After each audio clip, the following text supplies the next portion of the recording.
Update చూసుకున్నట్లయితే మనకి ఏపీలో కొత్తగా రేషన్ కార్డులకు సంబంధించి అదేవిధంగా రేషన్ కార్డులో మార్పులు చేర్పులకు సంబంధించి పిల్లలను అయితే మార్పులు చేయడం, అదేవిధంగా ఎవరినైనా కుటుంబం నుంచి పెళ్ళైన వారు స్ప్లిట్ అవ్వడం, అదేవిధంగా ఏదైతే కొత్త రేషన్ కార్డులు అయితే ఉన్నాయో వాటికి సంబంధించి కూడా ఇవన్నీ కూడా మనకి మార్చి నెల నుంచి అయితే ప్రారంభిస్తామని చెప్పేసి ప్రభుత్వం అయితే తెలియజేస్తుందన్నమాట. ఇటీవల జరిగిన క్యాబినెట్ మీటింగ్లో రాష్ట్ర ప్రభుత్వం మార్చి నెల నుంచి ఏవైతే కొత్త రేషన్ కార్డులు ఉన్నాయో దీనికి సంబంధించి దరఖాస్తులు అయితే తీసుకోవాలని చెప్పేసి సూత్రప్రాయంగా అంగీకరించడం అయితే జరిగిందనమాట.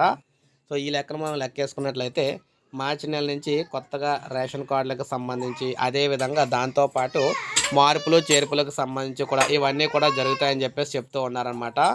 వాస్తవంగా చూసుకున్నట్లయితే రాష్ట్ర ప్రభుత్వం కొత్త రేషన్ కార్డులు ఇచ్చేందుకు సంక్రాంతి తర్వాత జనవరిలో తీసుకుంటామని చెప్పారు, కానీ అదైతే వాయిదా అయితే పడిందనమాట. ఇప్పుడు మార్చి నెల నుంచి అయితే స్టార్ట్ చేస్తామని చెప్పేసి చెప్తూ ఉన్నారనమాట.